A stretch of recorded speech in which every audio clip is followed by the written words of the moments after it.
Okay, so let's start. So I just want to use another minutes off, and then Paul will take over. We said we want to do the break on time today, so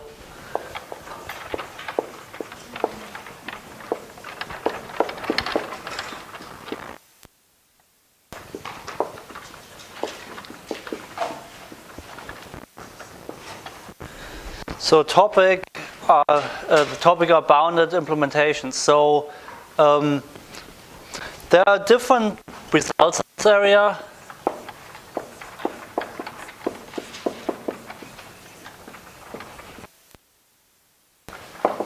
And I'm going to talk about Lenz's theorem.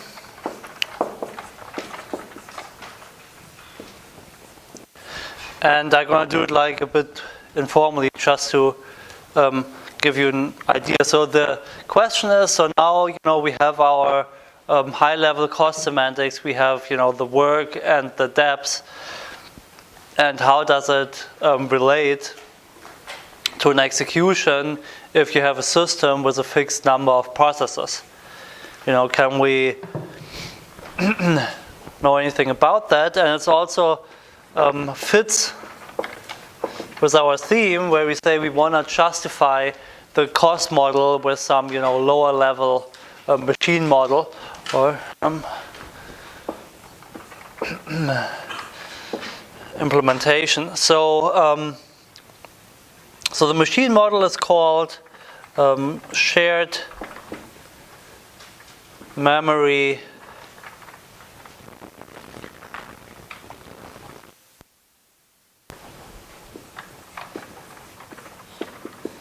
multiprocessor, SMP. And so what are the features? So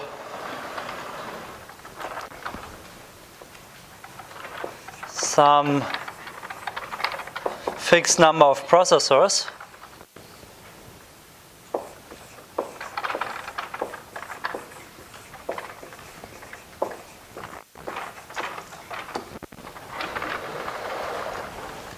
then we have shared memory,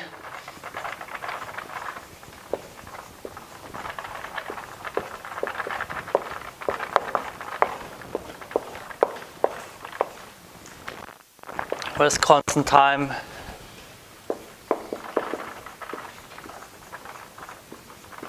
access,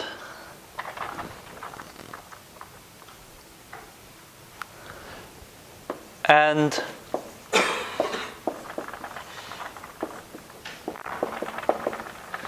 we also have a constant time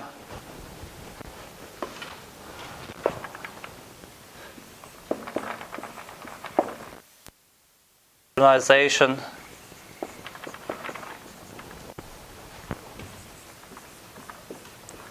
mechanism.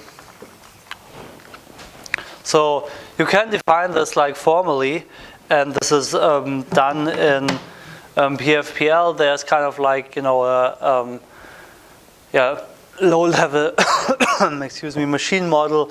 Forgot what it's called, but like the way it works is basically you have these tasks that you spawn. These are like computational tasks like threads, and you wanna evaluate all of them, and there are some dependencies, right? So for instance, when you have the par, you say like, oh well, we're gonna spawn 3 tasks: the task for E1, and the task for E2, and the task for E. And of course, we can't start the task for E before the E1 and the E2 are done. And then there's like some scheduler that would pick a free processor to run a task that doesn't have a dependency, right? And so in that way, you get like a more low-level, more realistic notion of cost. Yeah, and this is this SMP model. And so the theorem is as follows. So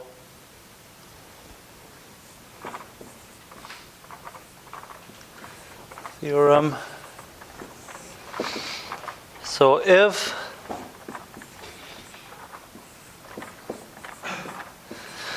we can evaluate E to a value V, with work W and depth D,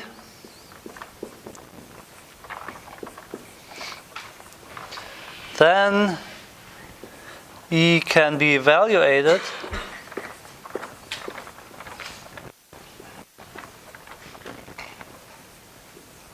on an MP in O of W divided by P plus D. So if you think about, what I said before, like with these tasks, it intuitively makes somewhat sense, right? I mean, so you have all these tasks you want to run, and you can't do it faster than D, because the tendency you have, like the depths going through it, you have to do them like in order, and then you also have to get all the work done, right? But you only have P processors, so I mean, that's the best you can do. And this is kind of like, so here I wrote plus because it's easier to prove. It was a max, right? You just do times 2, then you can go from one to the other because you have the big O, whatever that means. I'll come to that. So the question, yeah. Yeah.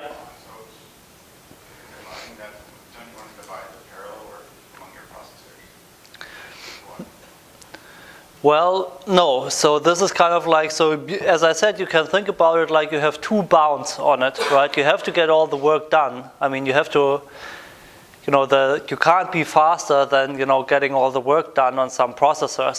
So this like, W divided by P is one bound you have. You can't be faster than that. And the other bound is the depth. And you can't be faster than the depth. So the interesting part is that you actually can achieve that. This is a theorem, so you prove it formally with the model. Right. I bet some people have agreed on like the practical experiments, which I got So the constant is order something. right. This is something you have to ask Guy Belloc, who will be here next week. So that's like his research interest. So I think he can tell you more about that. So I don't know actually. Yeah. So what's kind of like nice is to give like an intuitive, argument. So I call it proof. So if you write down like the cost graph, so how does it look? So you have, the task at the leaves. They don't depend on anything. And so you have, multiple of these levels.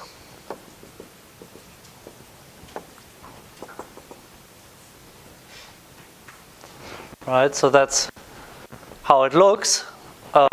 That's like the cost graph. And then what we can do is, we can count, what do we have on these levels? How do I want to do that? Right, so here we say like, the number of things we have at the first level is S1. Number of things we have at the second level is S2, S3, and SD. So now the strategy, how do I gonna like evaluate my SMP thing? I have to schedule all the tasks now. So I'm gonna start with the first one, with a S1 because it doesn't depend on anything, right? So the time I need for that is something like this is 1 divided by P, because I have P processors, right? So, and I can do all this like in parallel, so that's about the cost. I can do, like P at the same time, I go through them. So, and so on and so forth. So I have the sum I equals 1 to D of this thing, and this is smaller than the sum of this thing plus 1. So, but then what is this? So this is the sum over all the SI divided by P plus D, and all the SI are just the work.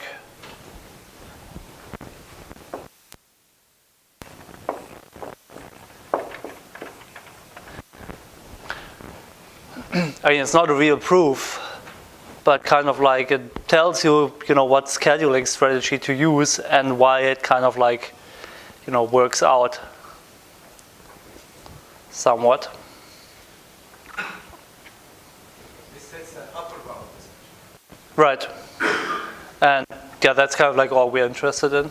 But I don't think you can do it faster, honestly.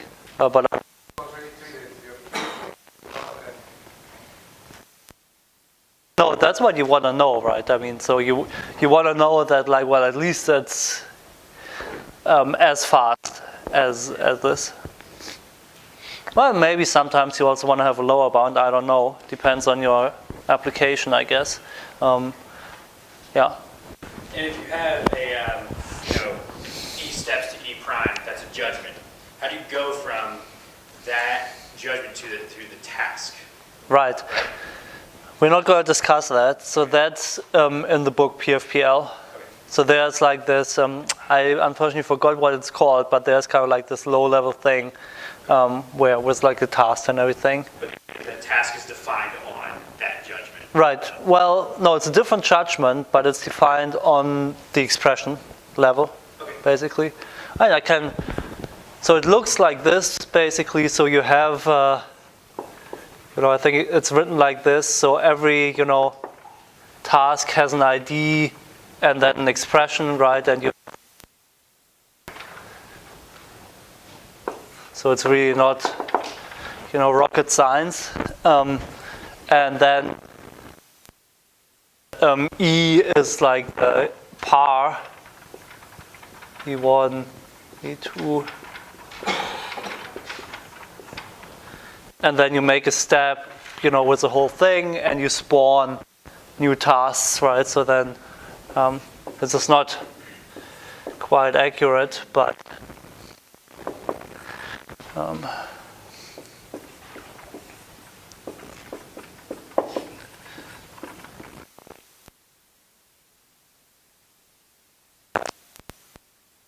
an impression how that looks. You also have to, of course, record the information, what depends on what. And then if you do one step here, you can only do, so this is indexed by the number of processors, so you can only do P kind of like inner steps at one time. So that's how you do it. Yeah. So, but that's in the book, and it's a bit like technical to define these like dependencies and so on. So, yeah. So, but you can look it up in the book. So one thing that my TAs at least always find funny is when I rant about big O. So nobody of you complained about that I use big O there, but what does that even mean? So usually, I mean, what's a definition of big O? Yeah. So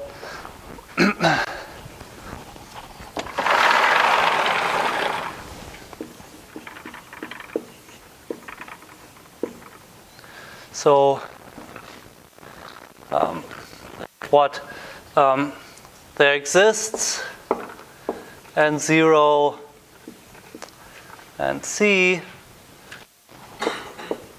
such that for all n greater or equal to n 0, what do we have? So the G is supposed to be an upper bound, C times G of n, right? So that's about it. There are variations of that, but that's the essence. And if you look at the theorem, so what's n? It's inside W? Right, that's what Guy Bellog would say. But for me, there's nothing inside W. I mean, W is a constant. Because W and D, I don't see. It's C? Well, there is the WK of C and the DE of C. There are two functions in there, so.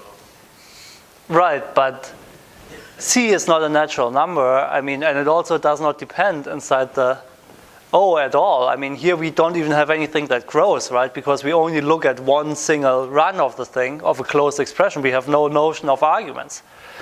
So the whole thing doesn't make any sense at all. And this is what happens often when you use big O. So what you rather want to say here, and I think that's true, is so there exists, you know, some constant K that you can plug in here, that you select one for all, that kind of like, you know, bounds it like that. Yeah, question? It would seem that the n is, depends on how many steps it goes from E to D. Right, but I mean, formally, we need a function from, you know, the natural numbers to the natural numbers, but we don't have that. And Guy Bellog, he would always say like, oh, well, you know, then you have and you do it like for one algorithm, and then usually you have some, you know, formula, symbolic formula for this W and so on, and then kind of like, okay, it makes sense for the single algorithm. But I think it's completely unnecessary. I think you can prove something like this where you just make the constant explicit. And that's something, you know, in computer science, you know, that happens all the time. If people do like a very nice analysis of quicksort, right, and they say like, oh yeah, so the, you know, bound is, you know, the upper bound for quicksort is quadratic, meaning, you know, there are some constants, you know, so that like the runtime is smaller than, you know, k2 times n squared plus, you know, k1 times n plus k0, something like that. That's very valuable information. But then they throw it away and they say O of n. O of n squared. So, which doesn't tell you anything, because it might as well be, you know, exponential for like all input sizes that are, you know, smaller than the atoms in the universe, right? And then at some point it's n squared. And I don't know why you throw away this information. It's really, you know, so hard to write two more terms. I don't know. So I never understood that. Plus, the big O, it's only defined like that. And often you have functions with multiple arguments. How do you define big O for functions with multiple arguments? Well, nobody really knows. There are some proposals, but it's very complicated, and the, you know, thing you might come up with doesn't really work. If you look at your algorithms textbooks, that's the definition, and then they just say, oh yeah, it's, you know, O of n times m, but that's undefined. So anyway, so this is my big O rant that I like to give in the situation. Okay, so that's all I have. Just seeing if I forgot something. No. Then we, I guess, don't have a break, and I pass it along to Paul. Something while Paul is coming down, something administrative.